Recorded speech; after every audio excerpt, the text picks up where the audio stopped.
is just a friendly reminder. That's my house next door that you're looking at. The one they stole in the fraudulent foreclosure. I don't know if you can see it in that back window from here or not, but there is actually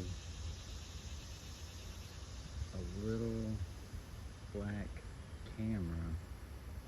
It's right in the bottom. Looking at that back window that I have it focused on, if you look at the bottom right hand corner and zoom in as much as you can after this video is made, you should be able to see a very small black camera on the windowsill. So that is also done in the front yard. In the front 2-bedroom windows. All of these cameras face my mom and dad's house. One of two properties that's still left that we're having issues with because of all this fraud through my father's succession. So you guys just know that mortgage fraud in general, identity theft, and a lot of damn corruption in St. Tammany Parish is a real thing. And it's sad that the feds haven't came in yet.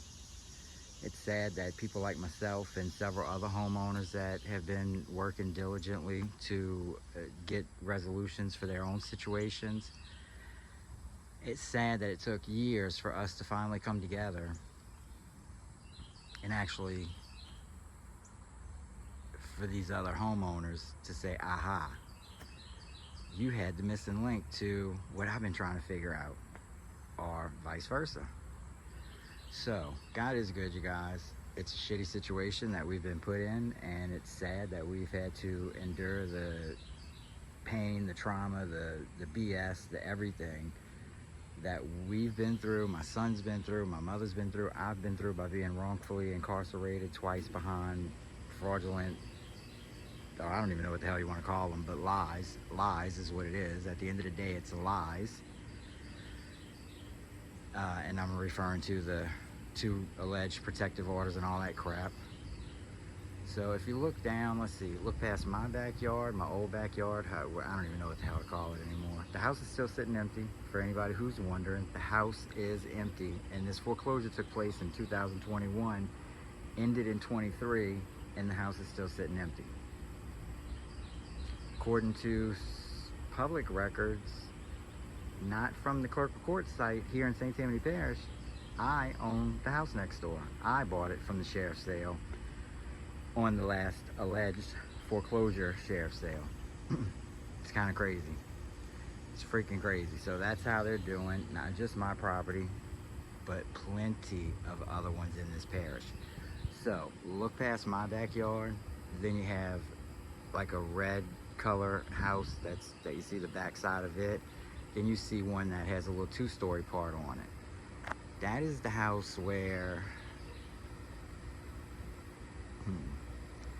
let's just say that house is caught up in all of this shit too. The red house right there is, my house is, my parents' house now is, several houses across the street, down the street, both directions, on the same side of the street as my mom and dad's house, my house, these other 2 houses that you're looking at, the opposite direction. There's multiple properties that are all involved in the same exact companies with sheriff deeds at some point in their history.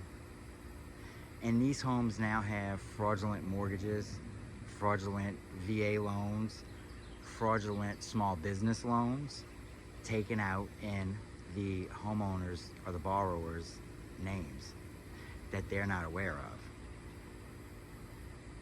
And their names typically are either altered a little bit to create another version of that name, or they'll go from being a married borrower to a single borrower, and let's just say leave out the middle initial, or if it's a female, leave out the maiden name or a divorced married name.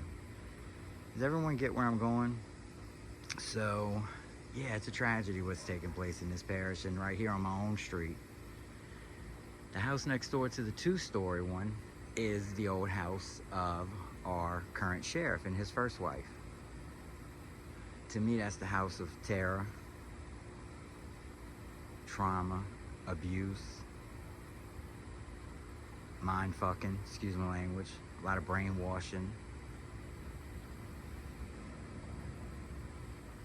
And I know a lot of you don't really know what I'm referring to, but soon, whether I'm locked up or free or wherever I'm at, soon that whole situation will be exposed.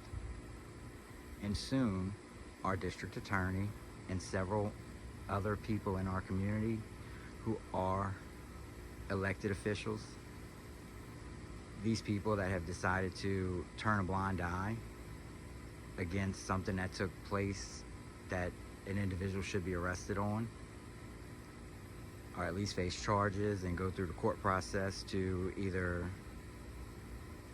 see what the outcome would be. Just know that there is a victim in this parish who's not getting any closure, and there is a predator walking free in our community who is a leader in our community at that, because Terry King, DA Colin Sims, Roy Burns III over domestic violence at the DA's office, and a handful of other people, including Chief Randy Fandle at Slidell PD.